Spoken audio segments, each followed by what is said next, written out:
পাপ দুই ভাগে বিভক্ত, একগুলি আল্লাহর সাথে জড়িত, একগুলি মানুষের সাথে জড়িত। আল্লাহর সাথে জড়িত পাপ ক্ষমা নেওয়া সহজ, কিন্তু মানুষের সাথে জড়িত পাপ ক্ষমা নেওয়া সহজ নয়।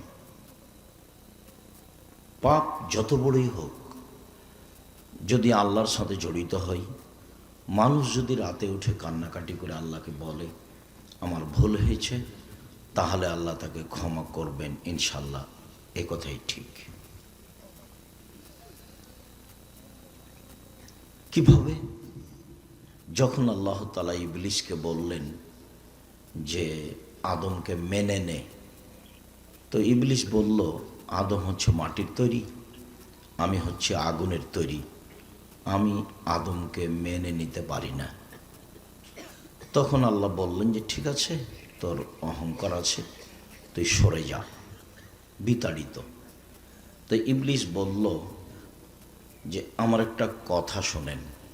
কি কথা? আমাকে কিয়ামত পর্যন্ত বেঁচে থাকার সুযোগ দেন।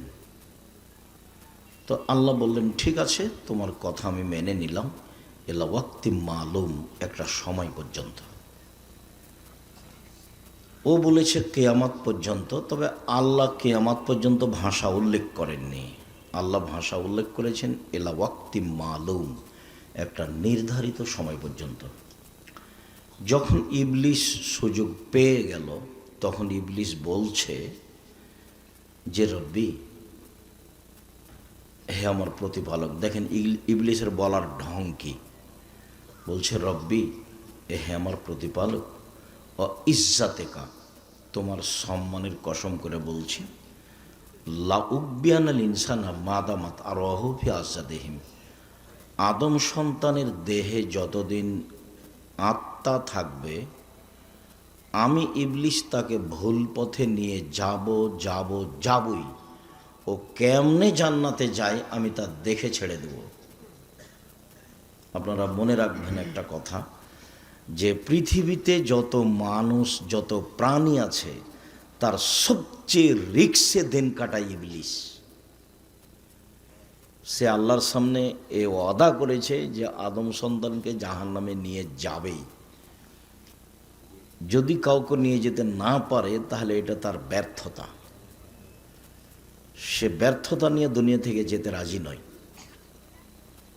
যার কারণে আল্লাহ কোরআন মাজিদে বহু জায়গাতে বলেছেন যে শয়তান তোমাদের স্পষ্ট শত্রু, শয়তান তোমাদের খোলাখলি শত্রু। কতভাবে যে আল্লাহ বলেছেন। তো যাক, ইবলিস যখন বলল যে আদমের ছেলেমেয়ের দেহে শ্বাস থাকাকালীন আমি তাকে ভুল পথে নিয়ে যাবই যে কোনো মূল্যে, তখন আল্লাহ বলছেন ও ইজ্জতি ও জালালি ও ইরতেফায়ে মাকানি, আমার সম্মানের কসম, আল্লাহ তাআলা বলছেন আমার ইজ্জতের কসম, আমার মর্যাদার কসম, আমার উচ্চতার কসম, আদম সন্তান যতবার আমার কাছে ক্ষমা চাইবে ততবার ক্ষমা করে দেব। আল্লাহ এ কথা বলেননি যে যা তুই পারবি না, যা তুই পারবি না, এ কথা বলেননি। বলেছেন যে আদম সন্তান আমার কাছে ক্ষমা চাইলে আমি ক্ষমা করে দেব। এই সারমর্মে আনাস রাদিয়াল্লাহু তাআলা আনহু বলেন, রাসূল সাল্লাল্লাহু আলাইহি সাল্লাম বলেন, আল্লাহ তাআলা বলেন, মানে হাদিসে কুদসি, আল্লাহ তাআলা বলেন ইবনা আদম মা দাওয়াতানি ওয়া রাজাতানি, আদম সন্তান তুমি আমাকে যেভাবে ডাকো আমি সেভাবে থাকি, আদম সন্তান তুমি আমাকে যেভাবে ডাকো আমি সেভাবে থাকি, তুমি যেভাবে আশা পোষণ করো আমি পূর্ণ করে থাকি, তুমি আমার কাছে ক্ষমা চাইলে ক্ষমা করে দিই, আমি পরোয়া করি না তুমি কত বড় পাপী, আমি পরোয়া করি না তুমি কত বড় পাপী, তুমি যেভাবে ডাকো আমি সেভাবে থাকি, তুমি যেভাবে আশা পোষণ করো সেভাবে আমি পূর্ণ করে থাকি। আবার বলছেন ইবনা আদম, আদমের ছেলে মেয়ে শোনো, লাউ বালাগাত জুনুবুকা সামায়, তোমার পাপ বেশি হতে হতে যদি আকাশে লেগে যায়, পাপ আর পাপ, ফাস্তাগফারতানি, এরপরে যদি তুই আমার কাছে ক্ষমা চাও, গাফারতুল্লাহকে আমি তোমাকে ক্ষমা করে দেব।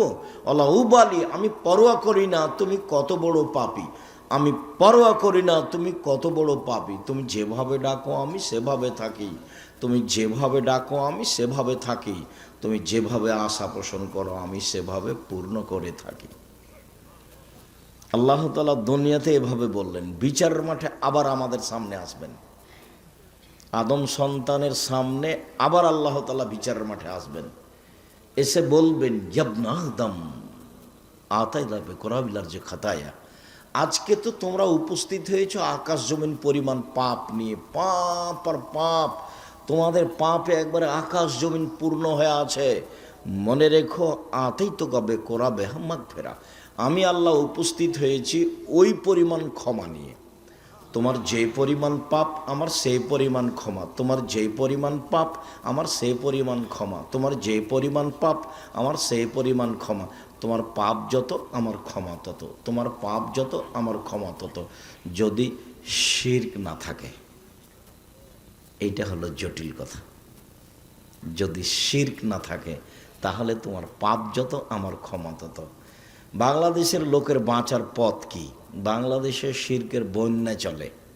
আমরা তো মনে করি পানির বন্যা, বন্যা যখন আসে তখন পানির বন্যা, শিরকের বন্যা আছে। দুধের ছেলে ঘুম থেকে উঠে গিয়ে স্কুলে গিয়েই বলছে ও কালিমা তোমার আকাশ, ও কালিমা তোমার বাতাস। তা আকাশ বাতাস কি কালিমার না আল্লাহর? তাহলে বাংলাদেশের মানুষ জন্মসূত্রেই মুশরিক। বাংলাদেশের মানুষ ছেলে মেয়ে জন্মসূত্রেই মুশরিক। তোমরা কি পড়াশোনা করো সেটা আমার এখনো ধরা পড়েনি। বাংলাদেশের ছেলেরা ওর বাপ মা বলছে যে আমার ছেলের মেধা ভালো, গোল্ডেন পেয়েছে, আমি তাকে বড় ডাক্তার বানাবো, আমি তাকে বড় ইঞ্জিনিয়ার বানাবো। প্রায় ডাক্তারি চোর, প্রতারক।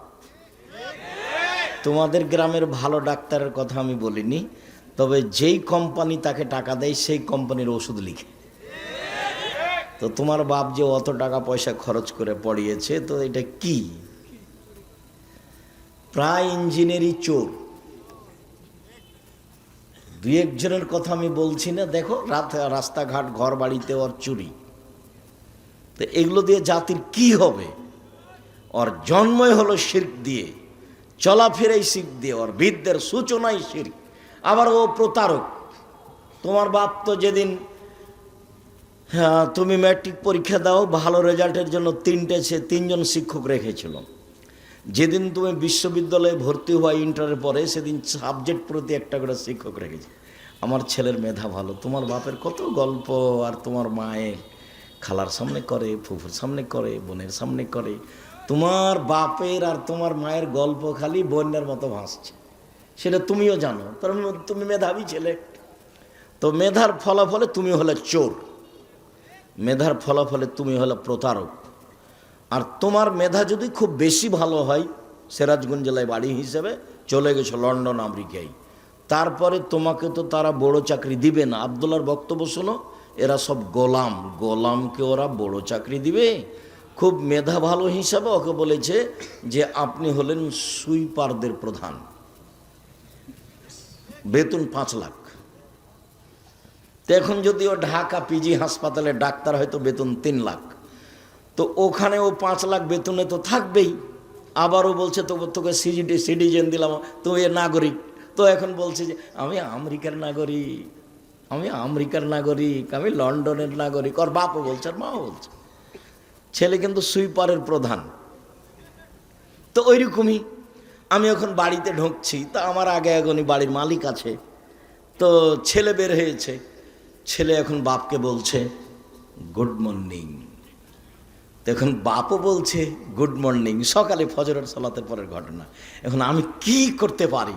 খেতে বসে আমি এখন বলছি ভাইজান আমি কি বলি, আসলে লন্ডন টাকা ইনকাম করতে এসেছি, ধর্ম বিক্রি করতে আসিনি, আদর্শ বিক্রি করে খেতে রাজি নই। কয়েক কোটি গুড মর্নিং যদি এক পাল্লায় দাও, আর একটা যদি আসসালামু আলাইকুম এক পাল্লায় দাও, বলো তো কোন পাল্লা ভারী হবে? তো তোমার বাপ তোমাকে কি শিখালো? তোমার বাপ মায়ের অবস্থা দেখলে আমার মনে হয় চাঁপাইনবাবগঞ্জের ভাষা, আমও গেল ছালাও গেল, কাঁদতে কাঁদতে দুই চোখও গেল। আর যদি চাঁপাইনবাবগঞ্জের ভাষা বুঝতে না পারো, তাহলে ছোটকালে একটা কবিতা পড়েছিল, ওইটা বললে ভালো বুঝতে পারবা। সেটা কি? বাবু বলে, মাঝি চাঁদ কেন বাড়ে কমে রে। তো মাঝি বলছে, এসব কি আর আমি জানি? তোর জীবন চারা নাই মিছে। মাঝি, এই হয় কেন রে? ওসব কি আর আমি জানি? দেখি তোর জীবন আটা নাই মিছে। মাঝি, এসব বলতে পারিস? আমি কি ওসব জানি? দেখি তোর জীবন 12 আনাই মিছে। এই পর্যন্ত বাবু পৌঁছেছে। তো বাতাস উঠেছে, নৌকা হিলে উঠেছে। এখন মাঝি বলছে, বাবু সাঁতার জানো বাবু? তখন বাবু বলছে, না রে মাঝি, না, আমি তো সাঁতার জানি না। এখন মাঝি বলছে, বাবু এখন দেখি তোর জীবন 16 আনাই মিছে। তোমার বাপের অবস্থা এই, তোমার মায়ের অবস্থা এই, দেখো তুমি তলিয়ে। না না, তোমার মা বুঝে ছেলে মানুষ করা? আরে ছেলে মানুষ করতে হবে জাতির জন্য, জাতিকে পরকালমুখী করার জন্য। তোমার বাপ টাকার স্বার্থে ছেলে মানুষ করেছে। তোমার বাপ জোর করে টাকা নিতে পারবে? তুমি এই দেশে চাকরি করো কোম্পানিতে, 10 লক্ষ টাকা তোমার বেতন, কোম্পানি। আর যে কোম্পানির মালিক সে হলো ভোদাই, ও অক্ষরও চিনে না। কত দেখবে? তাহলে টাকা ভোদাইয়ের না তোমার বাপের? টাকা তো উপর থেকে লিখা আছে। টাকা কত ইনকাম করবা তুমি, লিখা আছে উপর থেকে।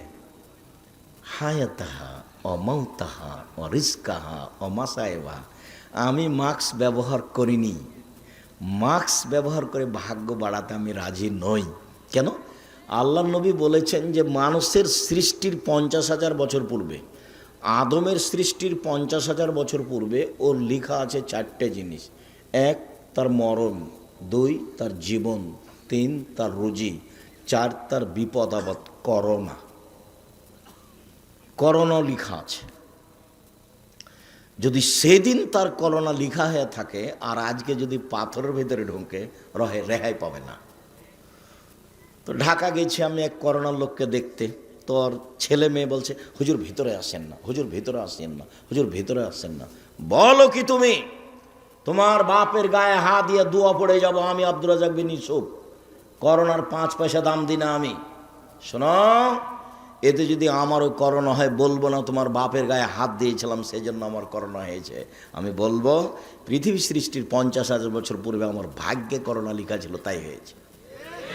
কি বলো তুমি? অল্প সময়ে আমাকে মোশরেক বানাতে চাও? মাস্ক দিয়ে আমি ভাগ্য বাড়াতে রাজি নই। কি করলো তোমার বাপ আর কি করলো তোমার মা? আরে ঠাকুর বাঙালিদের শত্রু, ঠাকুর ঢাকা বিশ্ববিদ্যালয়ের শত্রু, ঠাকুর মুসলমানের শত্রু, ঠাকুর জাতির শত্রু। যেদিন ভারত বাংলাদেশ পাকিস্তানের মুসলমান ইংরেজদের হাতে নির্যাতিত, সেদিন ঠাকুর লন্ডনে মুছ পাকায়। সেদিন ঠাকুরের মান মর্যাদা লন্ডনে দেখে কে? সেই ঠাকুরের কবিতা আমার ছেলে পড়ে। আমি অত কাপুরুষ নই, আমি অত মূর্খ নই। আমি আপনাকে কোনো দিন শিক্ষিত মনে করতে পারিনি, না আপনাকে, না আপনার ছেলেকে, না আপনার মেয়েকে, না আপনার জাতিকে। আমি আব্দুর রাজ্জাক বিন ইউসুফ 90 সাল থেকে আছি, এইভাবেই আছি। আমার ছেলেকে সকালে উঠে 1 মিনিটের জন্য আমি বলতে দিতে রাজি নই, ও কালিমা তোমার আকাশ, ও কালিমা তোমার বাতাস। আমি 90 সাল থেকে বলে আসি, তোর বাপের আকাশ। এই কথা আমি সেদিন থেকে বলে আসি।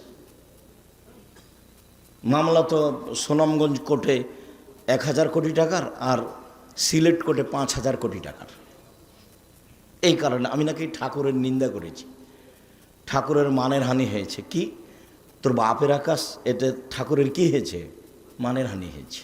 ঠাকুর বলেছে, ও কালিমা তোমার আকাশ, ও কালিমা তোমার বাতাস। তোমার বাপের সাজে, তোমার মায়ের সাজে, আমার সাজে না বেটা। তোমার মায়ের সাজে, তোমার বাপের সাজে, তোমার সাজে, তোমার বোনের সাজে। আমি আব্দুর রাজ্জাক বিন ইউসুফ, আমার সাজে না। আমি কোনোদিন গ্রহণ করিনি।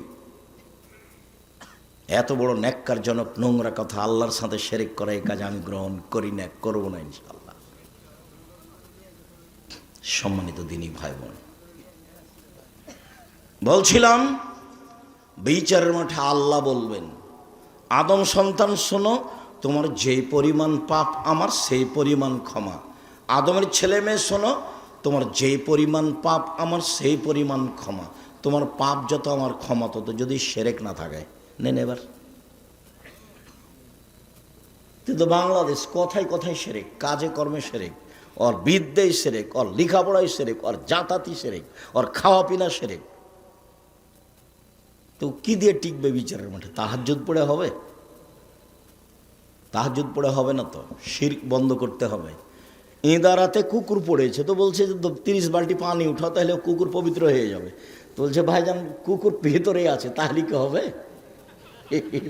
উঠাতেই আছে, তো ওঠাতেই থাকলে তো আর হবে না।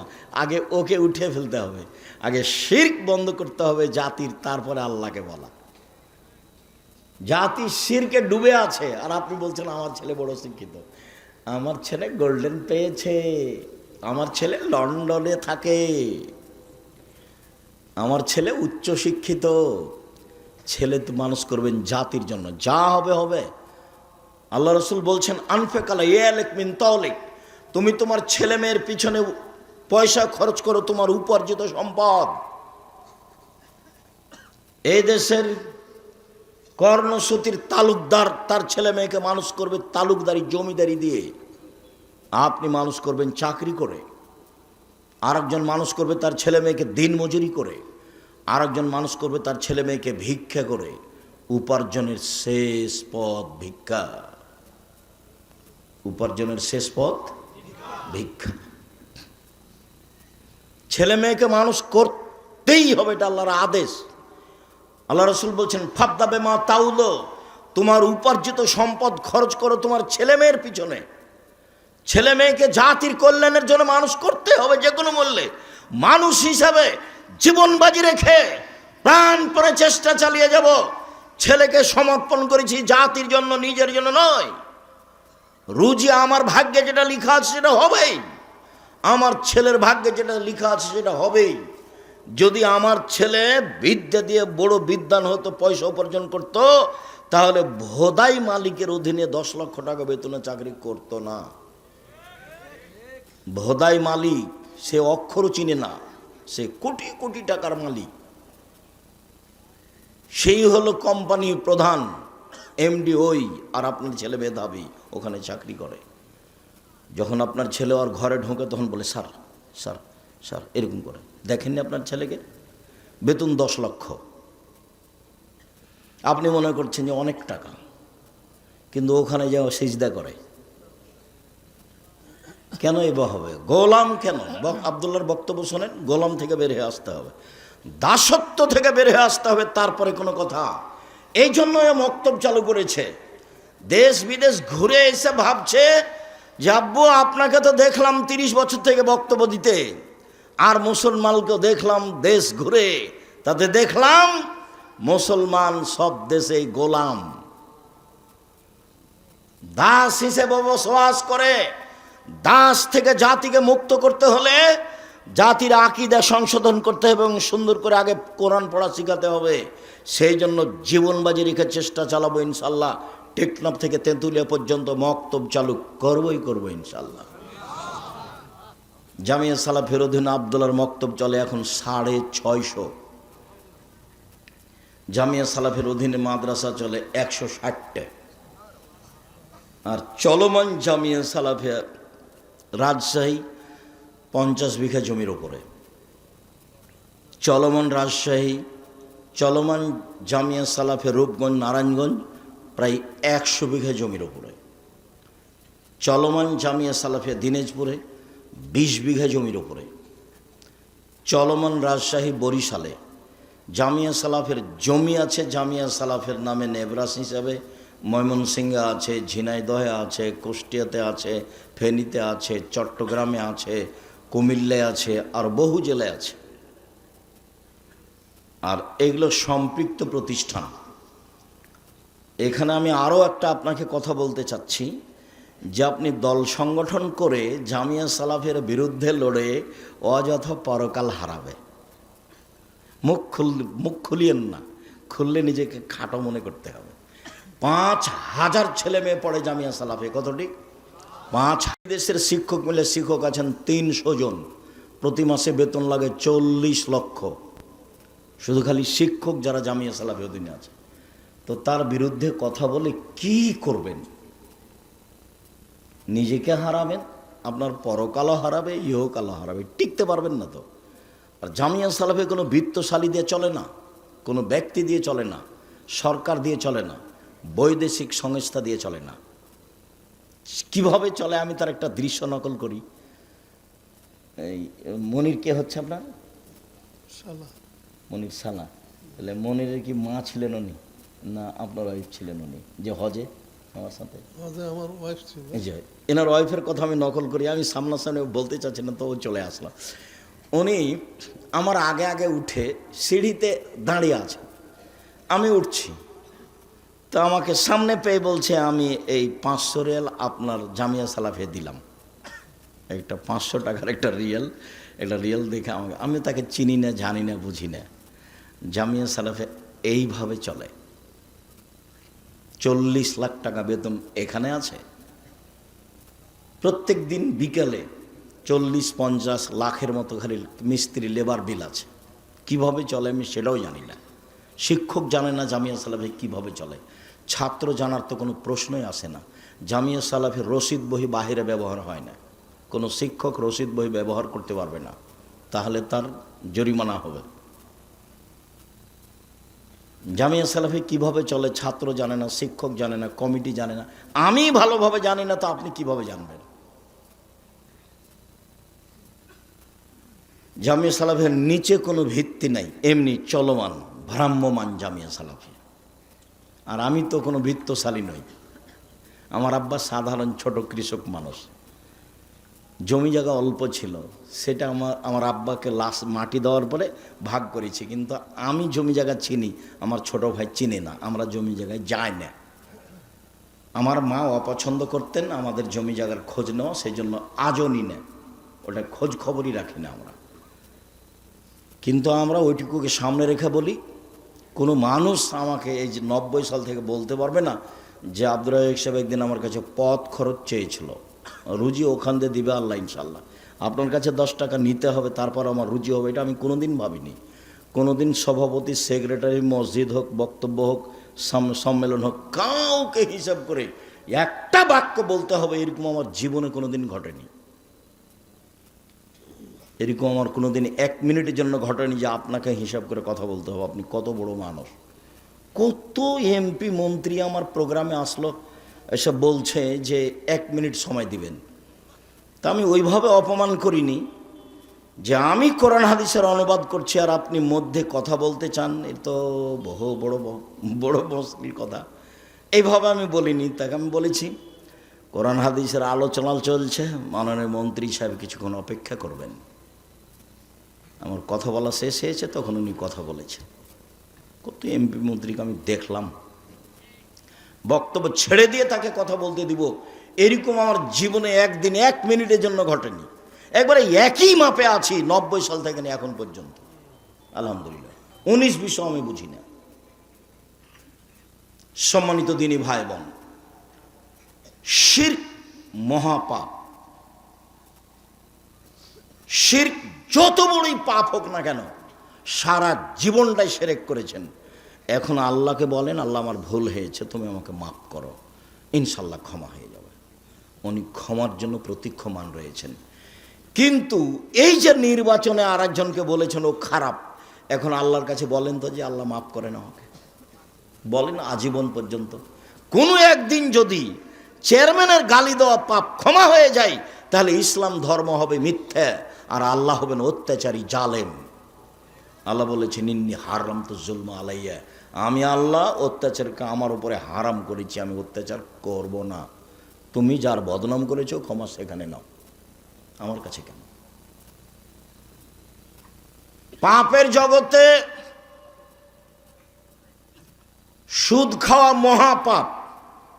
আপনাকে অবাক হতে হবে, সুদের পাপের যে ভাষা আল্লাহ নবী উল্লেখ করেছেন, পৃথিবীর কোনো পাপের ভাষা এভাবে উল্লেখ করেননি। একবার আল্লাহ রসুল বলছেন মাইয়াকুলু দিরহামু রিবাহু ইয়ালাম আসাদ্দু মিন সিত্তাতি ওয়া সালাসিনা জিনিয়া, কেউ যদি জেনে শুনে 1 টাকা সুদ খায়, 36 বার জেনা করে যত পাপ হবে, 1 টাকা সুদ খেলে তার চেয়ে বেশি পাপ হবে। রাসূল সাল্লাল্লাহু আলাইহি ওয়াসাল্লাম বলছেন, আর রিবা সাবুনা জুজান। আয়েশা রাদিয়াল্লাহু আনহা মাহু, সুদের পাপের 70টি ভাগ রয়েছে, ছোট থেকে বড়, বড় থেকে ছোট। তার সবচেয়ে ছোট ভাগ হলো মার সাথে জেনা করলে যেমন পাপ হয়। শিরক মহাপাপ, কিন্তু ভাষা এরকম নয়। পিতা মাতার অবাধ্য চলা পৃথিবীতে 2য় মহাপাপ, কিন্তু ভাষা এমন নয়। মিথ্যা সাক্ষী পৃথিবীতে 3য় মহাপাপ। সিরাজগঞ্জ জেলে বহু মানুষ আছে 20 বছর 30 বছর থেকেও নিজেও জানে না আমি কেন জেলে। জজ জানে না ঘটনা কি, উকিল জানে না ঘটনা কি, সাক্ষীও জানে না ঘটনা কি। সাক্ষীকে 50,000 টাকা দিয়েছে আর বলে দিয়েছে তুই এভাবে বলবি জজের সামনে, কি আমি 2 চোখে মারতে দেখেছি। যার কথা বলছে যে আমি 2 চোখে মারতে দেখেছি, সে কিন্তু সে সিরাজগঞ্জে ছিল না সেদিন, অথচ বলছে যে আমি 2 চোখে মারতে দেখেছি। তাহলে সাক্ষীও জানে না ঘটনা কি, উকিল তো জানেই না, জজ তো জানেই না। এখন যে ব্যক্তি জেলে আছে সেও বলছে ব্যাপারটা কি রে, আমি কেন জেলে। আল্লাহ রাসূল বলছেন লা ইয়াদরিল কাতিল ফিমা কাতালা ওয়াল মাকতুলু ফিমা কুতিলা। হত্যাকারী বুঝবে না কেন আমি মারছি, নিহত ব্যক্তি বুঝবে না কেন আমি মরলাম।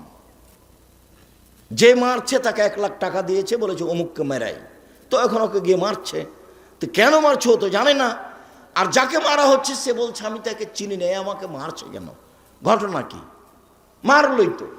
আল্লাহ রাসূল বলছেন হত্যাকারী জানে না কেন আমি মারছি, নিহত ব্যক্তি জানে না কেন আমি মরলাম। 20 বছর থেকে জেলে আছো, নিজে জানে না আমি কেন জেলে। ও কি জানবে, জজও জানে না, ও কি জানবে, উকিলও জানে না, ও কি জানবে, সাক্ষীও জানে না। যার কারণে সাক্ষী পৃথিবীতে 3য় মহাপাপ। মিথ্যা সাক্ষী পৃথিবীতে 3য় মহাপাপ। মিথ্যা সাক্ষী পৃথিবীতে 3য় মহাপাপ। 2য় মহাপাপ বাপ মায়ের অবাধ্য চলা। পাপ যত বড়ই হোক, সুদের ভাষা যেভাবে আল্লাহ নবী উল্লেখ করেছেন ভাষা এমন নয়। সাক্ষী যত বড়ই পাপ হোক না কেন, সুদের ভাষার সাথে তার মিল নেই। শুনুন, মানুষকে হত্যা করা মহাপাপ, কিন্তু ভাষা এমন নয়।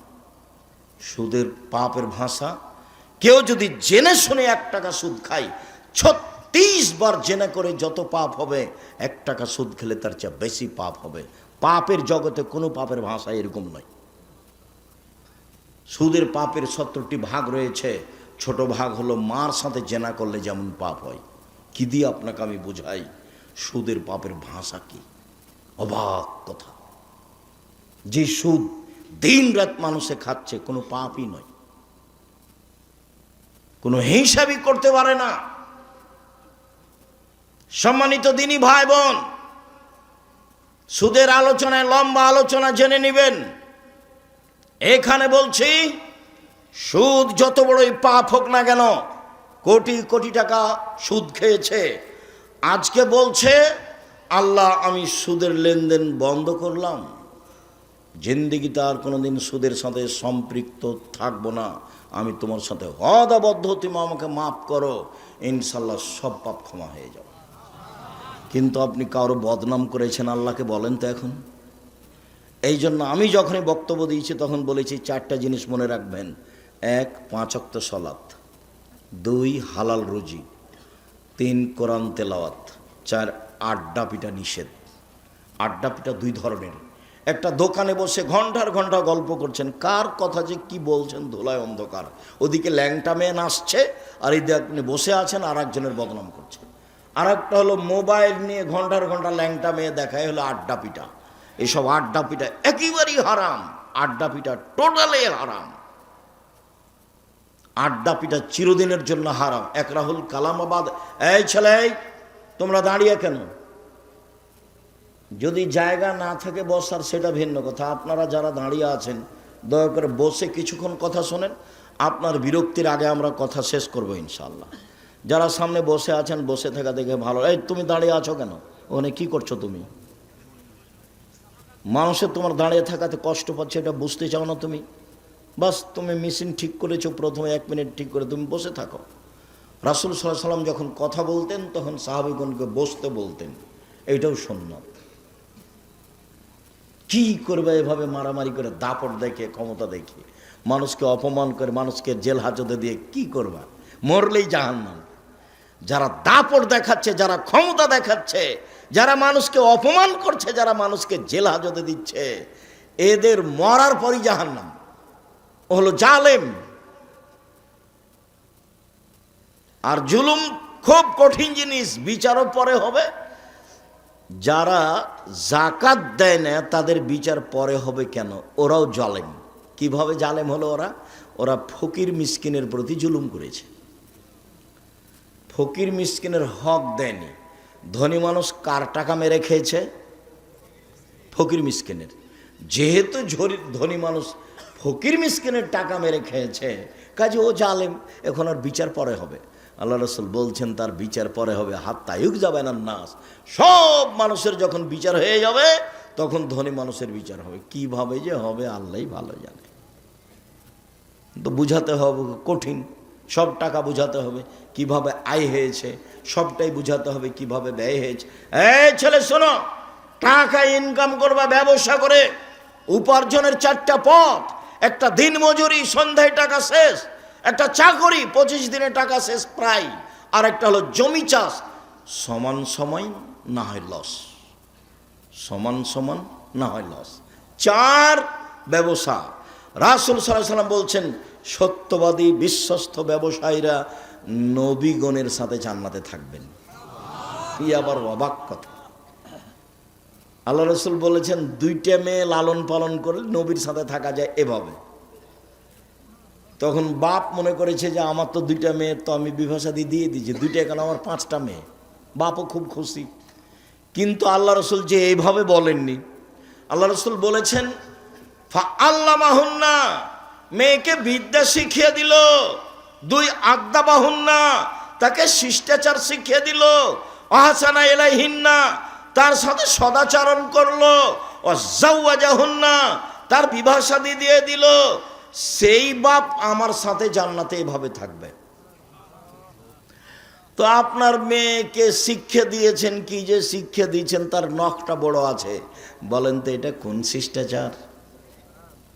তার নখে নেইল পালিশ আছে, বলেন তো এটা কোন শিষ্টাচার?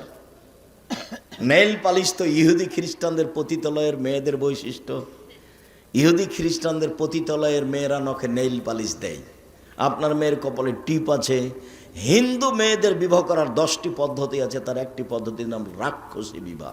মেয়ের পিতা বিবাহ দিবে না, আপনি জোর করে বিবাহ করবেন তো কপালে টিপ দিতে হবে, তাহলে বিবাহ হয়ে গেছে। সেই টিপ এসেছে হিন্দুদের পক্ষ থেকে। বলেন আপনি মেয়েকে কি শিষ্টাচার শিখালেন? আপনার মেয়ে পরচুলা ব্যবহার করে বড় খোপা দেখাই, বলেন কি শিষ্টাচার শিখালেন?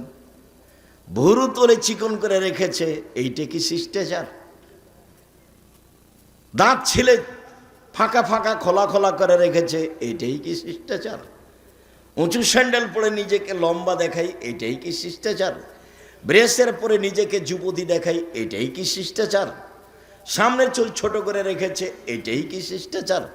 আস্কারা মাস্কারা কি কি মুখে লাগিয়ে ভ্যানে ঘুরছে, ভ্যানে চড়ে। ভ্যানওয়ালা কি স্বামী? রিক্সাওয়ালা কি স্বামী? সেভাবে ওভাবে ঘুরছে, এইটাই কি শিষ্টাচার? ভ্যানিটি ব্যাগ নিয়ে সিরাজগঞ্জ বাজারে চলে গেছে, এইটাই কি শিষ্টাচার? কোনটা শিষ্টাচার? আল্লাহ রাসূল বলছেন যে ওই পিতা আমার সাথে জান্নাতে থাকবে যে পিতা মেয়েকে বিদ্যা শিখিয়ে দিল, 1, 2 শিষ্টাচার শিখিয়ে দিল, 3 ভালো আচরণ করলো, 4 বিবাহ শাদী দিয়ে দিল। সেই পিতা আমার সাথে জান্নাতে এইভাবে থাকবে।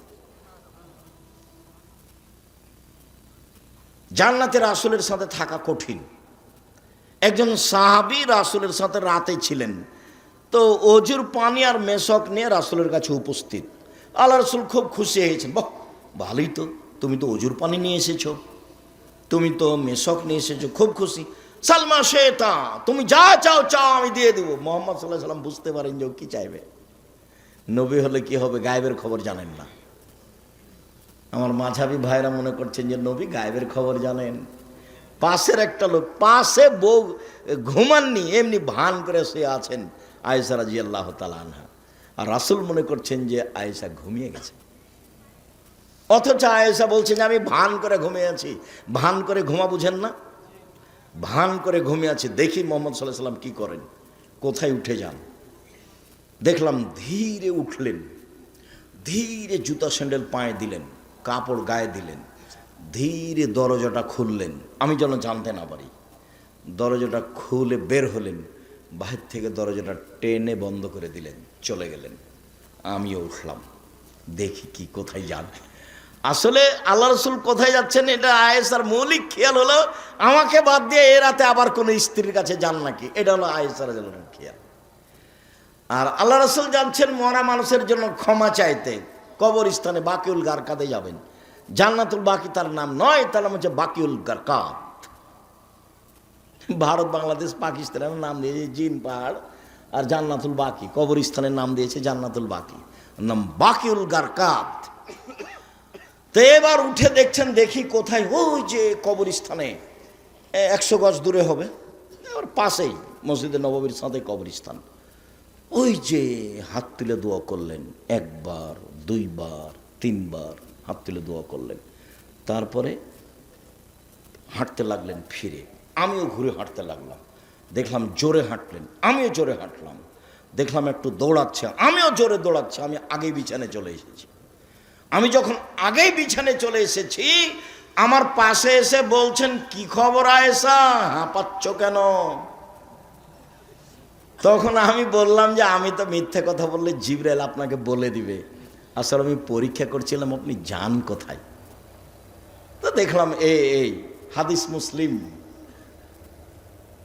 সম্মানিত দিনী ভাই বোন, কথা প্রসঙ্গে কথায় এসে সেই জন্য বলছিলাম পাপের জগতে বড় পাপ মানুষের বদনাম, গীবাত, কিন্তু মানুষের সাথে জড়িত পাপ।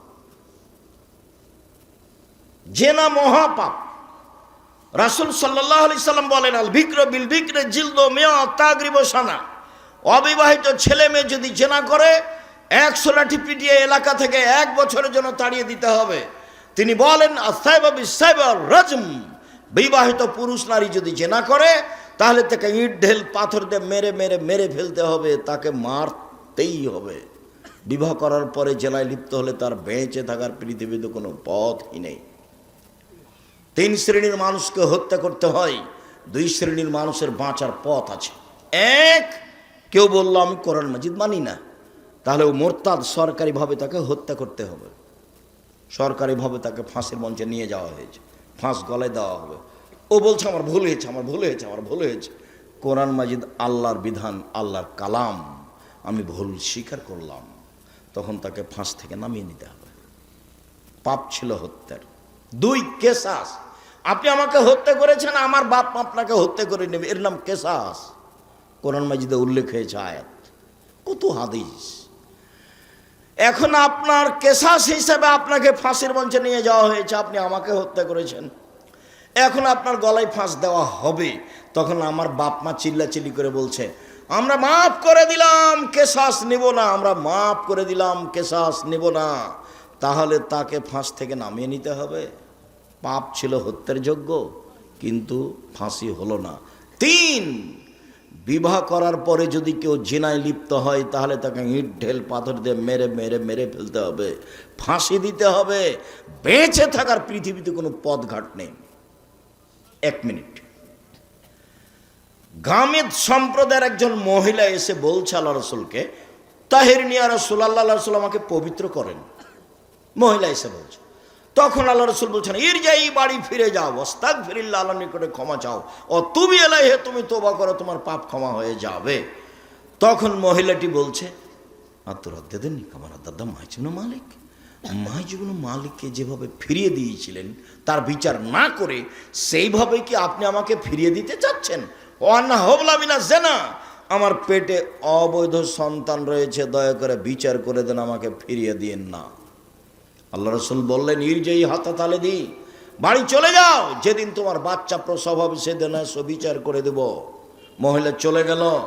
বাচ্চা প্রসব হয়েছে, মুসলিম গ্রন্থে এসেছে সবেমাত্র বাচ্চা প্রসব হয়েছে তাকে ন্যাকড়া দিয়ে জড়িয়ে রাসূলের দরবার নিয়ে এসে বলছে, এ দেখেন বাচ্চা প্রসব হয়ে বিচার করে দেন।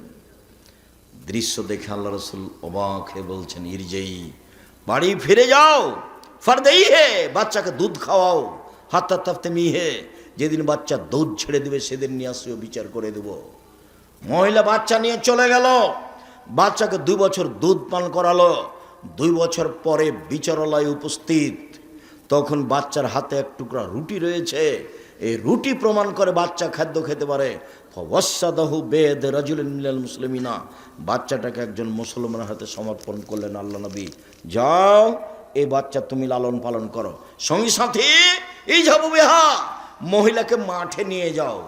আহফিরুল্লাহ সাদরিহা, মাঠে নিয়ে গিয়ে গর্ত করে বুক পর্যন্ত মাটিতে পুঁতে দাও। ফার জেমুহা, এরপরে চতুর্দিক থেকে ইট ঢেল পাথর মেরে মেরে তাকে বিদায় করো।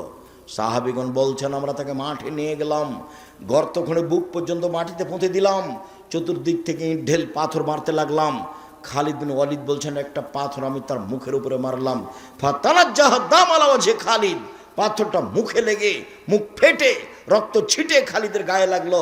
ফাসাব্বাহা, খালিদ তাকে গালি দিয়ে বসলেন, এমনটা হতে পারে? ছি ছি ছি ছি ছি ছি, একজন জেনাকারিনী মহিলার গায়ের রক্ত আমার গায়ে লাগলো, এমনটা কিছু হতে পারে?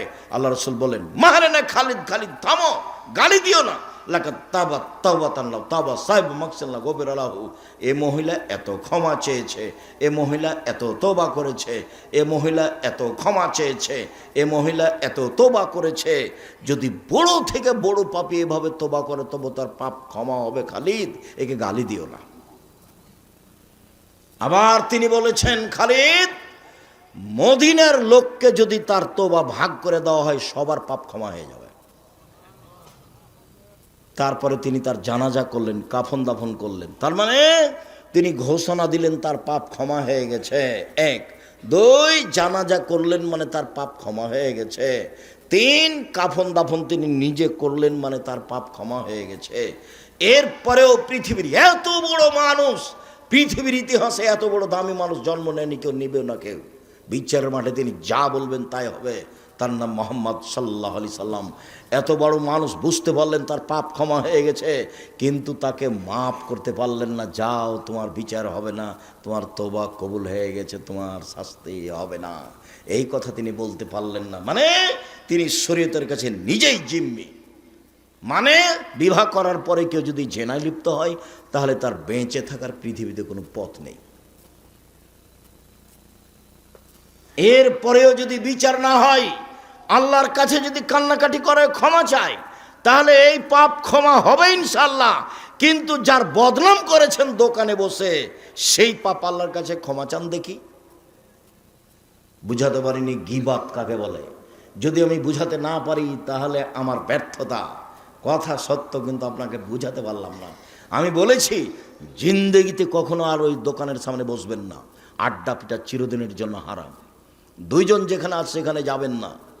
জমি চাষ করে খান, উপার্জনের পথ 4টে, দিন মজুরি করে খান, বাস সন্ধ্যায় সময় শেষ, মরে গেলাম, দুনিয়া শেষ। তারপরে আপনি চাকরি করে খান, ছোট হোক বড় হোক যেটাই হোক না কেন বৈধ। জমি চাষ করে খান, ব্যবসা করে খান। আমি কলার বিক্রি করে চকলেট বিক্রি করে খেতে হবে এই কথা আমি বলিনি। আমি চকলেট বিক্রি করে খেতে হবে মানে বলেছি কম থেকে কম পয়সার ব্যবসা করো। শ্বশুরের কাছে যৌতুক নিও না। ভিক্ষা করার টাকা দিয়ে চাউল কিনে ভাত খেয়ে বাদাত কবুল হবে। শ্বশুরের কাছে টাকা নিয়ে ওই টাকা দিয়ে চাউল কিনে ভাত খেয়ে বাদাত কবুল হবে না, এটাই চূড়ান্ত। তখন আমি বলেছি ভিক্ষা করে খাও। শ্বশুরের কাছে টাকা নিলে কেন? আরে ভিক্ষা করে খাবো কেন? মানুষের বাড়িতে কাজ করে খাবো। আব্দুর রাজ্জাক সাহেব, ভিক্ষা করার কথা বলেন কেন? আমি তোমাকে ভিক্ষা করার কথা বলিনি। আমি তোমার বাপকে নিন্দা করেছি। তোমার বাপ কেন মানুষের টাকা নিল? তোমার বাপকে আমি এই জিনিসটা বলতে চেয়েছি, তোমাকে বলতে চেয়েছি। তোমার বাপের মুখ কালো হয়ে আছে, দেখো তুমি এখন পাশে। তুমি টাকা নিয়েছো, তোমার বাপ তো জানে, তোমার মা তো জানে। শ্বশুরের কাছে টাকা নিলে কেন? বছর শেষে একটা লুঙ্গি কিনে দিতে বলেছি শ্বশুরকে। আব্বা, আমি গরিব মানুষ, দিনমজুরি করে খাই, দেন একটা লুঙ্গি নেন, আমি আপনার জন্য উপহার কিনেছি। 15-20 বছর যাবৎ মানুষ করে মেয়েটা তোমার হাতে দিয়েছে, তুমি শুকরিয়া আদায় করো না কেন? তুমি তাকে গালি দাও কেন? তুমি তার নিন্দা করো কেন? তুমি শ্বশুর বাড়িতে যাবো না বলে রাগ করো কেন? একটু বিভাষাতে লাগলে তুমি বাঁকা হয়ে বসে থাকো, আমি যাব না, আমি যাব না। তখন তোমার শ্বশুর পা ধরে, তোমার শাশুড়ি পা ধরে, তোমার শ্যালকেরা পা ধরে। তুমি কি পেয়েছো? কি হয়েছে তুমি এমন?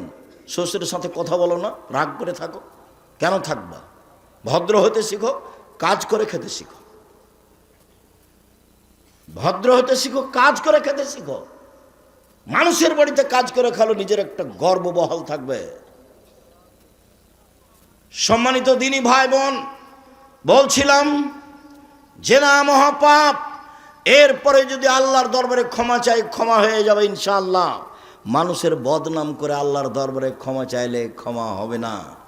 জুবাইর ইবনে মুতাইম রাদিয়াল্লাহু তাআলা আনহু বলেন, রাসূল সাল্লাল্লাহু আলাইহি ওয়াসাল্লাম বলেছেন, লা ইয়াদখুলুল জান্নাতা কাত্তাবুর লাউমাম। যারা চুগলখড়ি করে, যারা বদনাম করে, যারা গীবাত করে, তারা জান্নাতে যাবে না, তারা জান্নাতে প্রবেশ করবে না। যেসব পাপের কারণে সরাসরি জাহান্নাম ঘোষণা হয়েছে, তার একটি বড় পাপ হলো গীবাত। এই ছেলে, বসো, পরিবেশ নষ্ট করে না যেন কেউ। একটু ধৈর্যের পরিচয় দেন। আপনার বিরক্তির আগে আমরা কথা শেষ করব ইনশাল্লাহ। আপনি দয়া করে কোনো কাজ দেখাবেন না। দোকানপাটে বসে আছেন কেন? আজকেই বাজার করতে হবে? এটা তো হলো নিম্ন শ্রেণীর মানুষের কাজ, এটা হলো ইতর শ্রেণীর মানুষের কাজ। আপনিও বলবেন, আব্দুর রাজ্জাক সাহেব আমাদেরকে নিম্ন শ্রেণীর, ইতর শ্রেণীর বললেন। আরে আমি তো এই ভাষা বললাম, আল্লাহ এর চেয়ে বেশি করে বলেছে। আল্লাহ বলছেন, বুঝেও বুঝে না ওরা অন্তর আছে, বুঝে না। দেখেও দেখে না ওরা চক্ষু আছে, দেখে না। শোনেও শোনে না ওরা কান আছে, শোনে না। উলায়েকা কালানাম, তারা পশু প্রাণীর মতো, তারা গরু ছাগলের মতো, তারা কুকুর শৃঙ্গের মতো, বালুমাজাল বরং তার চেয়ে খারাপ। আমি এখানে কোরআন হাদিসের কথা বলছি, আপনি দোকানে বসে আড্ডা পিটেন। মানে কি বুঝাতে চান আপনি আমাকে? আজকে জিলাপি কিনতে হবে, আজকে মিষ্টি কিনতে হবে, আজকে ওখানে চা খেতে হবে, এই কোন হিসাব? এটাই মানবতা? একই ভালো বলা হয়? রাসূল সাল্লাল্লাহু আলাইহি ওয়াসাল্লাম বলছেন, সমাজের দায়িত্ব পালন করবে অধমের সন্তান অধম, লোকা ইবনে লোকা, অধমের সন্তান অধম। এটা হলো বাংলা ভাষা। আর এটা এলাকা হিসেবে ভাষা নিতে পারেন। তখন আমি বলেছি, রংপুর, দিনাজপুর, লালমনিরহাট, নীলফামারী, কুড়িগ্রাম, পঞ্চগড়, ঠাকুরগাঁ, গাইবান্ধা, বগুড়া, জয়পুরহাট, এসব এলাকার ভাষায় সমাজের যেদিন লোক দায়িত্ব পালন করবে, বেন্যার বাচ্চা বেন্যা।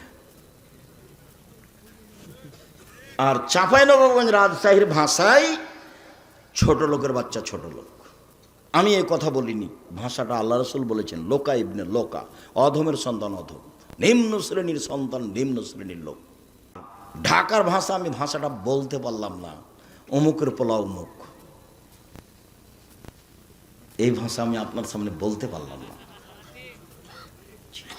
আল্লাহ রাসূল বলছেন, সমাজের যেদিন দায়িত্ব পালন করবে এইরকম মানুষ, লোকা ইবনে লোকা, বাংলা ভাষা অধমের সন্তান অধম, নিম্ন শ্রেণীর লোকের ছেলে, নিম্ন শ্রেণীর লোক যেদিন সমাজে দায়িত্ব পালন করবে।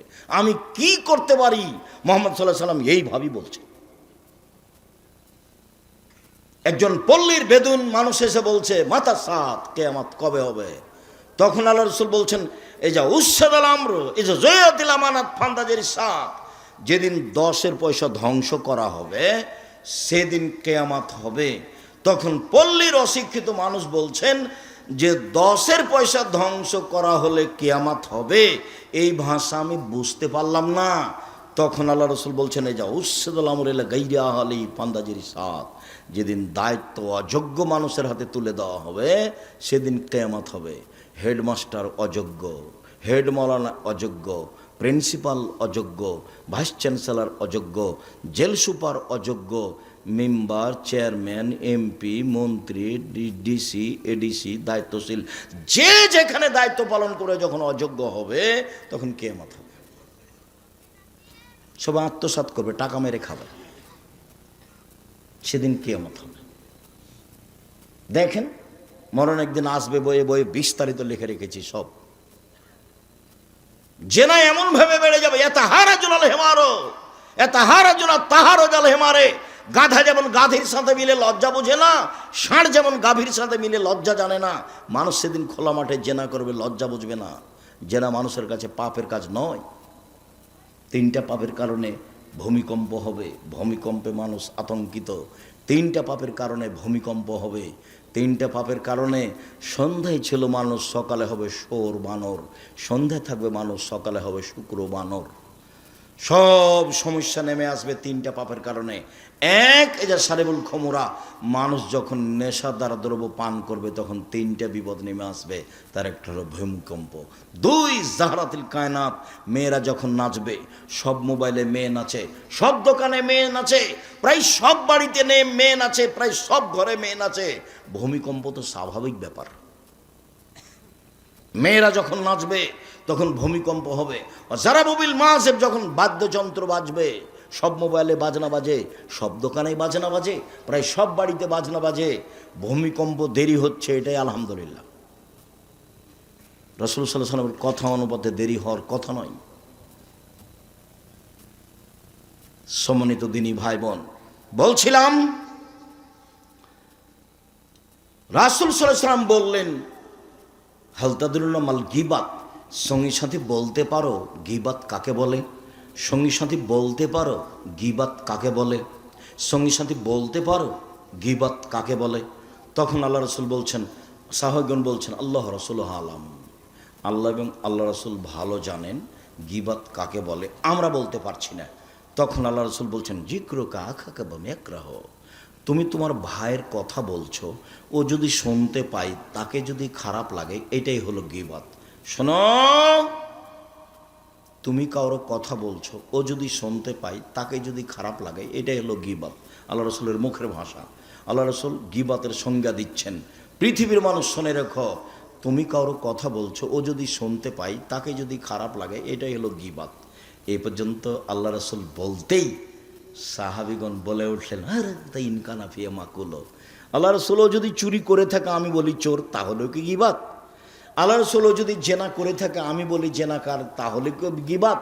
তখন আল্লাহ রসুল বলছেন, শোনো, ইনকানা ফিয়া মাতাকুল্লো ফাঁকা দিগতাবতাহু, ও যদি চুরি করে থাকে তুমি বলো, তাহলে গীবত। ও যদি জেনা করে থাকে তুমি বলো, তাহলে গীবত। অনলে মেকুন মাতাকুল্লো ফাঁকা বাহাত্তাহু, আর ও যদি না করে থাকে তুমি বলো, তাহলে অপবাদ। ও যদি না করে থাকে আর তুমি বলো, তাহলে অপবাদ। গীবতের ক্ষমার পথ হলো হাত ধরে ক্ষমা নিতে হবে, 1। 2 হলো, যদি হাত ধরে ক্ষমা না নেন, বিচার মাঠে নেকি দিয়ে বুঝিয়ে দিতে হবে। কয়টা নেকি করেছেন?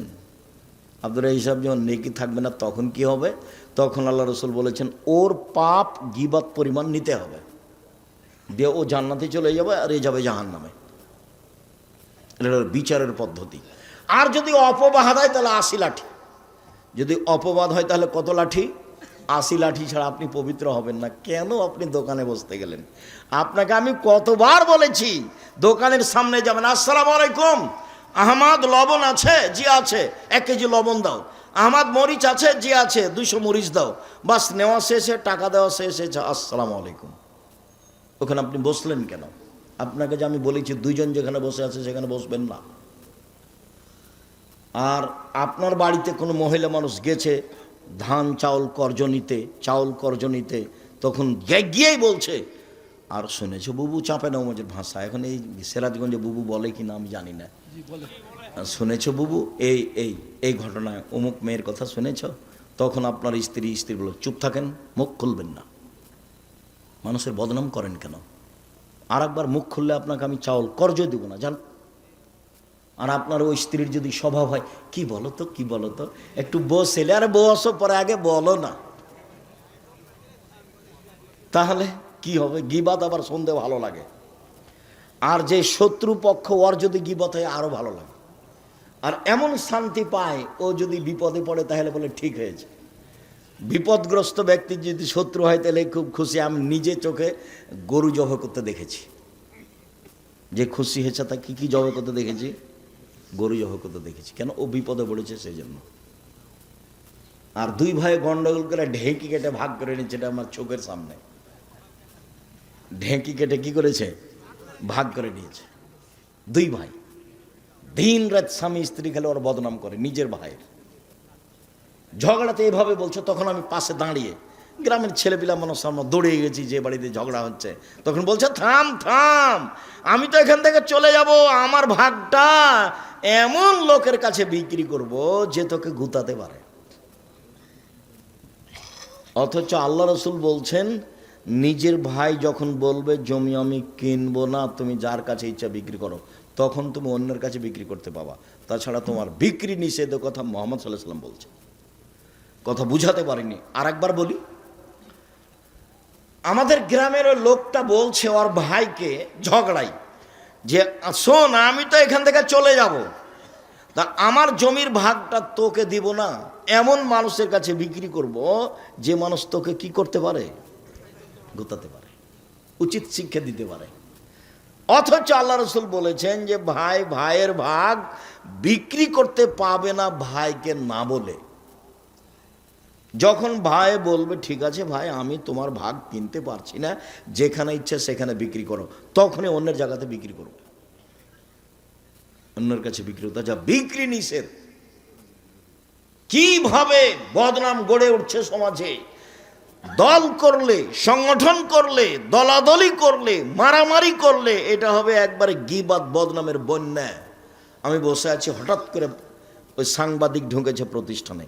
আমি সাধারণত কারোর সাথে এরকম কথা বলি না, তো আমি অফিসে কি কাজে বসেছিলাম, চলে এসেছি। তো আমার সাথে এখন কথা বলছে, বলতে বলতে বলছে যে আপনার প্রতিষ্ঠানে এটা ঘটেছিল।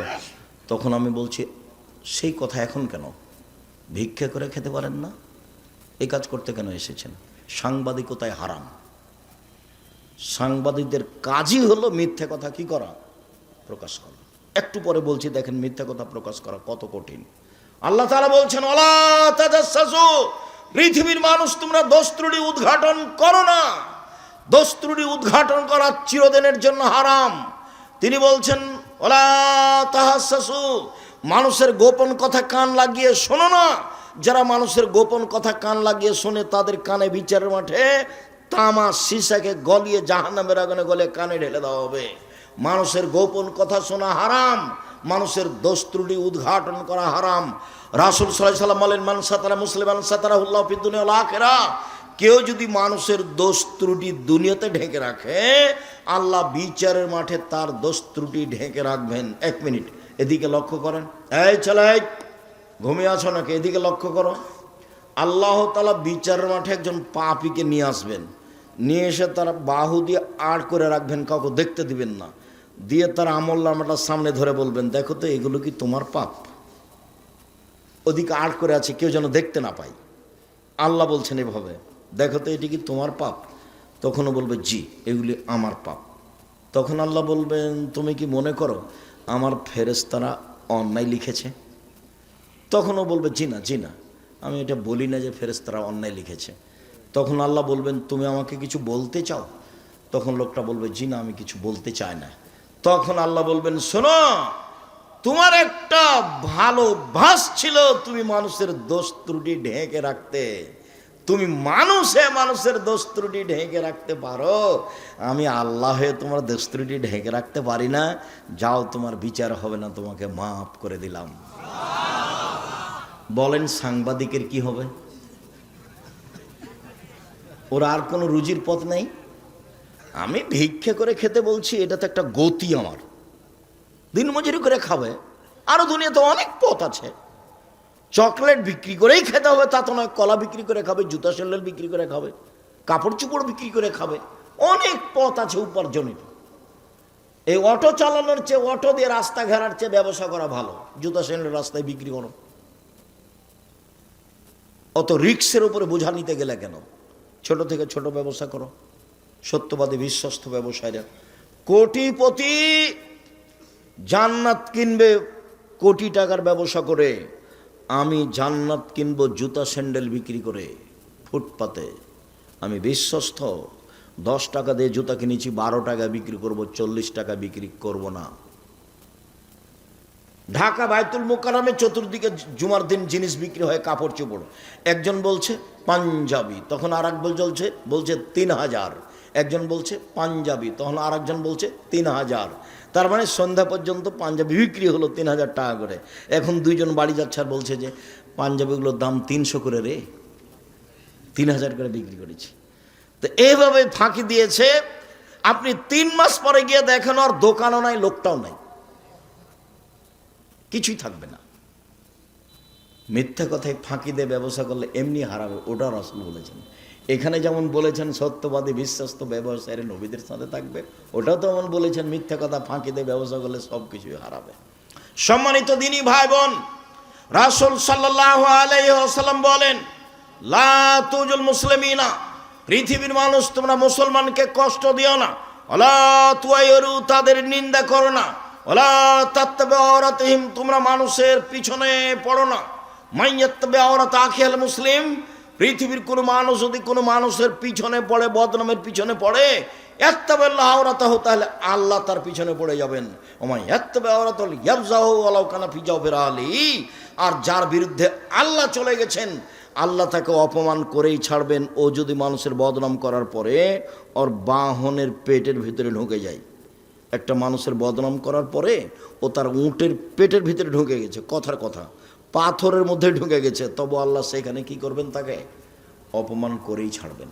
ভুলেও কোনোদিন মানুষের পিছনে পড়বেন না, নইলে আল্লাহ আপনার পিছনে পড়ে যাবে, তখন আপনি আর টিকতে পারবেন না। আল্লাহর সাথে মোকাবেলা করে আপনি পারবেন? টিকতে পারবেন না। ফেন্সুগঞ্জ সিলেটের ওসি বলছে আপনি সিগনেচার করেন, মামলা আমি চালাবো। তখন আমি বলছি ভাইজান আমি মানুষের বিরুদ্ধে মামলা করব না, আমি বলছি মানুষের বিরুদ্ধে আমি মামলা করব না। ও চালাতে পারে না মামলা, আমি কেন চালাবো? তো ওই চালাই, ওর তো ক্ষমতা আছে। ওই মানুষের মামলা চালাতে গেলে তাহলে মানুষের মতো হয়ে যাবে, ও যদি চালাই তাহলে তার মতো হবে। তো আমি ছোট কাজে যাবো কেন, ওই করুক। অকি করার সুযোগ দিই, মানুষের পিছে পড়বেন না। রাসূল সাল্লাল্লাহু আলাইহি সাল্লাম বলছেন, মান কানা জাওয়াজহাইনে ফি দুনিয়া কানা ইয়াউমাল কিয়ামা ফি লিসানানে ফি ওয়াজি আও ফি ফামিহি, যে ব্যক্তি মানুষের বদনাম করবে দুনিয়াতে, বিচারের মাঠে তার মুখে হবে 2টা আগুনের জিহ্বা।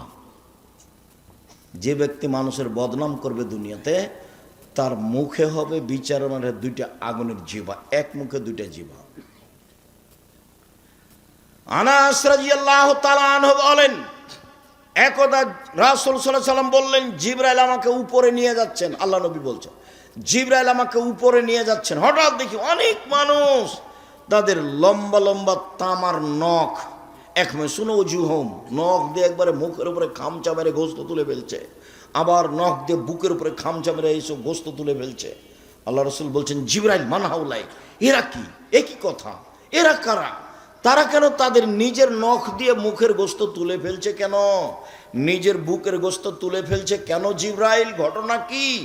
জিবরাইল বলছেন, হাউলাই আল্লাযিনা ইয়াকুনা ফি আরাদিন নাস, এরা হচ্ছে ওরা যারা মানুষের বদনাম করত। জীবনে কোনোদিন মুখ খুলবেন না, মুখ বন্ধ।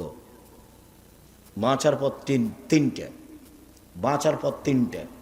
1, মুখ বন্ধ রাখেন, জান্নাত হবে। 2, জরুরি প্রয়োজন ছাড়া বাড়ির বাইরে যাবেন না, জান্নাত হবে। 3, পাপের জন্য কাঁদতে শিখুন, জান্নাত হবে ইনশাআল্লাহ।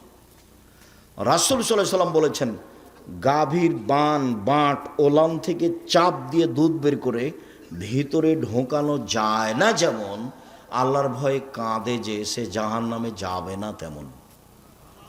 কতদিন বলেছি, একাই নির্জনে আল্লাহর ভয়ে কাঁদতেছে কোন পাপকে সামনে রেখে।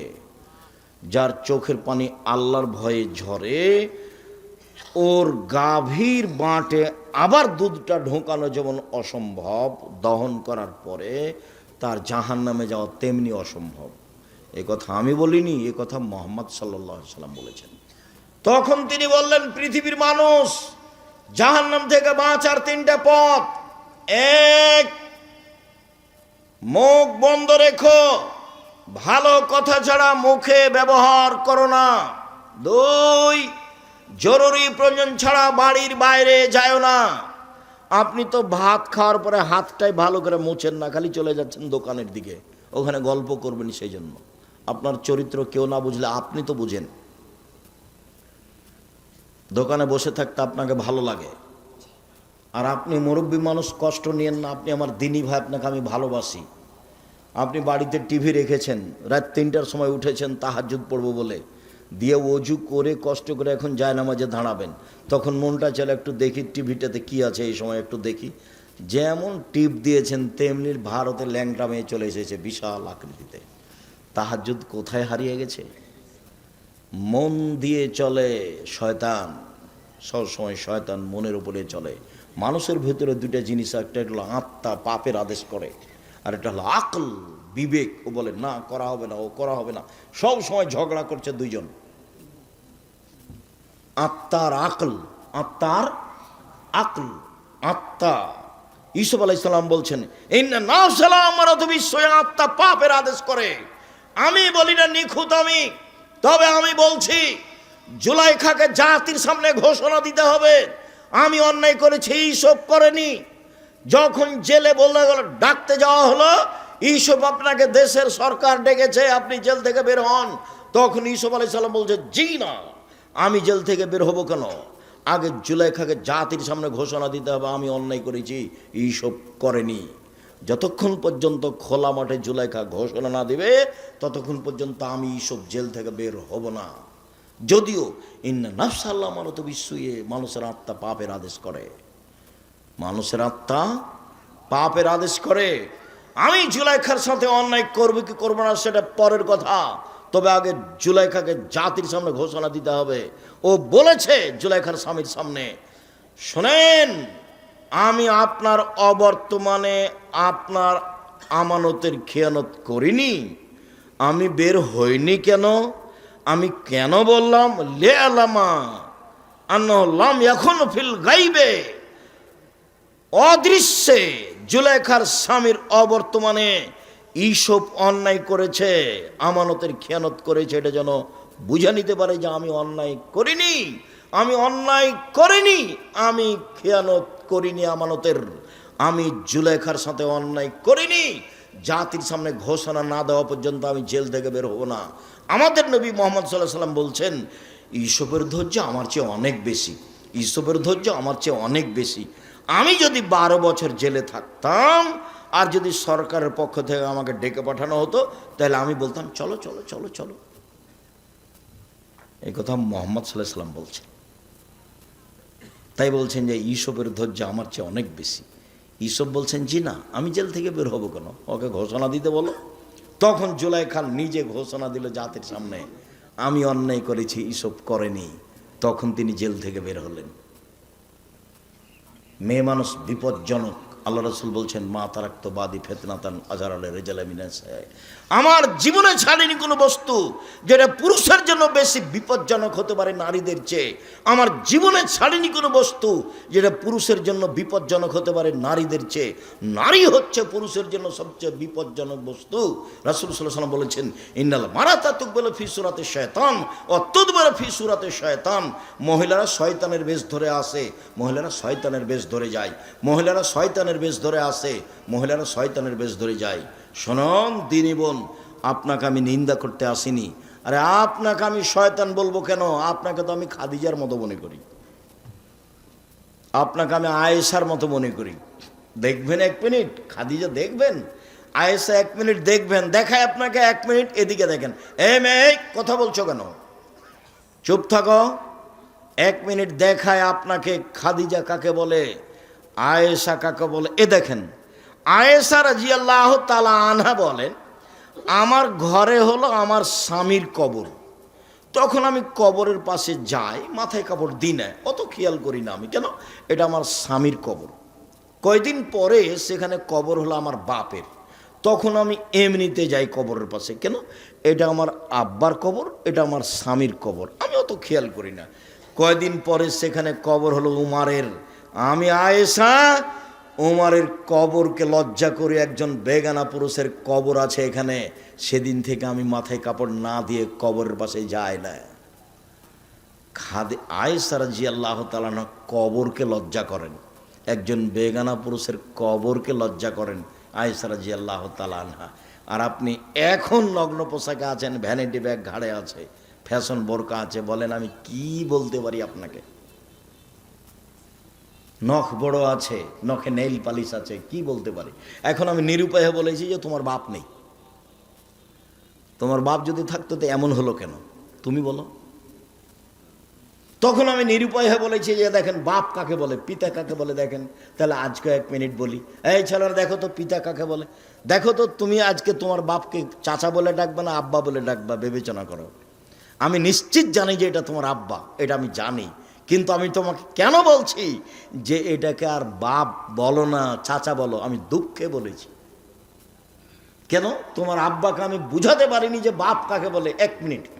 আয়েশা রাদিয়াল্লাহু তাআলা আনহা বলেন, আমরা এক সফর থেকে আসছিলাম, হঠাৎ করে গলার হার হারিয়ে গেল, খুঁজে পাই না। আমরা বড় বিপদে পড়ে গেলাম। পানি নেই, অজু করতে পারি না, সালাত আদায় করতে পারি না, হার খুঁজেও পায় না। আমি আমার বড় বোনের হারটা নিয়ে এসেছিলাম আসমার। আমি খুব চিন্তিত। জনগণ আমার আব্বার কাছে গেল, আমার আব্বাকে বলল, আপনি কি জানেন আয়েশা কি ঘটিয়েছে? কি ঘটিয়েছে? ও তো গলার হার হারিয়েছে, আমরা খুঁজে পাচ্ছি না, যেতেও পারছি না। তাই এই কথা শুনে আবু বকর সিদ্দিক আমার নিকটে আসলেন। তখন আমার স্বামী, আমার উরু রানের উপরে মাথা দিয়ে ঘুমিয়েছিলেন। মুহাম্মদ সাল্লাল্লাহু আলাইহি সাল্লাম এসে ফাল্লাকা জানি লাকসাদান সাদিদা, আমার কোমরের উপরে এত জোরে মারলেন, খুব জোরে মারলেন। ওই সময় আমার স্বামী, আমার উরু রানের উপরে মাথা দিয়ে ঘুমিয়েছিলেন। উনি যদি ঘুমিয়ে না থাকতেন তাহলে আবু বকর সিদ্দিকের মায়ের কারণে, আমার বাপের মায়ের কারণে আমি দূরে সরে যেতাম। 1 মিনিট কথা বলার পূর্বে আর একটা কথা বুঝাই। আমাদের দেশের বাঙালি গতিতে যদি শ্বশুর গিয়ে দেখে মেয়ের ঘরে যে মেয়ের উরু রানের উপরে মাথা দিয়ে জামাই ঘুমিয়ে আছে, তাহলে বাপ ওখানে না গিয়ে এইভাবে ঘুরবে। ভাইজান বুঝাতে পেরেছি কথা? কিন্তু শরীয়ত এমন নয়। আয়েশা রাদিয়াল্লাহু তাআলা এভাবে বলছেন, আমার আব্বা আসলেন, আবু বকর সিদ্দিক আসলেন, খুব জোরে মারলেন, পৃথিবীর সবচেয়ে বড় মানুষে মারলেন। নবী রাসূল ব্যতীত পৃথিবীর ইতিহাসে আদম থেকে নিয়ে কিয়ামত পর্যন্ত আবু বকর সিদ্দিকের মতো দামি মানুষকে জন্ম নিবেও না। আবু বকর সিদ্দিক রাদিয়াল্লাহু তাআলা মারলেন, পৃথিবীর সবচেয়ে বড় মানুষে মারলেন, পৃথিবীর সবচেয়ে বড় মহিলাকে মারলেন। পৃথিবীর ইতিহাসে আয়েশা রাদিয়াল্লাহু তাআলার দামি মহিলা আর কেউ নেই পৃথিবীতে। সবচেয়ে বড় মহিলাকে মারলেন, সবচেয়ে বড় মানুষের সামনে মারলেন। নবী রাসূল নির্বিশেষে জনগণের সবার মাঝে দামি মানুষ হলেন মুহাম্মদ সাল্লাল্লাহু আলাইহি সাল্লাম। এত বড় দামি মানুষ আর কেউ পৃথিবীতে আসেনি, আসবেও না। সবচেয়ে বড় মানুষের সামনে মারলেন। বিবাহদারী মেয়েকে মারলেন, পূর্ণ যুবতী মেয়েকে মারলেন, জামাইয়ের সামনে মারলেন, হাত দিয়ে মারলেন, দিন দুপুরে মারলেন, 1400 মানুষের সামনে মারলেন। সবচেয়ে বড় মানুষে মারলেন, সবচেয়ে বড় মহিলাকে মারলেন, সবচেয়ে বড় মানুষের সামনে মারলেন, জামাইয়ের সামনে মারলেন, দিন দুপুরে মারলেন, খোলা মাঠে মারলেন, 1400 মানুষের সামনে মারলেন, হাত দিয়ে মারলেন, বিবাহদারী মেয়েকে মারলেন, পূর্ণ যুবতী মেয়েকে মারলেন। এত বড় বাপে এত বড় বেটিকে এত বড় মানুষের সামনে মেরে দিলেন। ভুল কোথায় গলার হারটা হারিয়ে গেছে খেয়াল করতে পারেননি, সেই জন্য।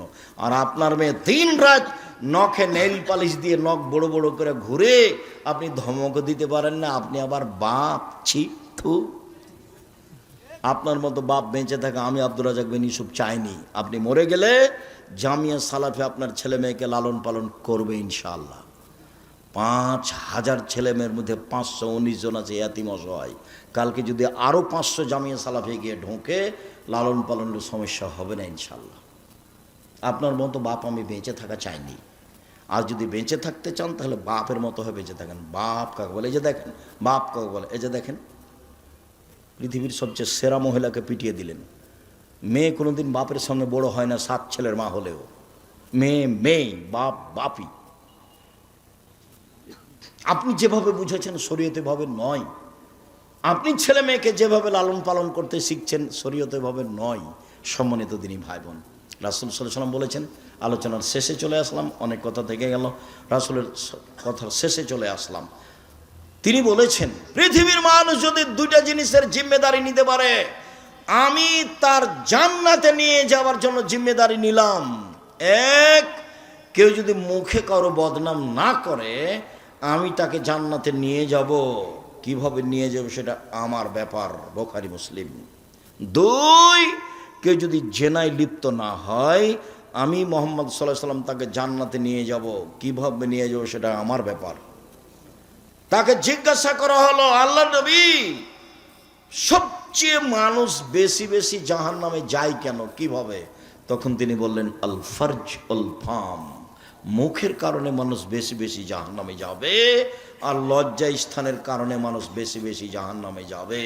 যখন মুখ কন্ট্রোল করতে পারবে না তখন ও জাহান্নামে চলে যাবে।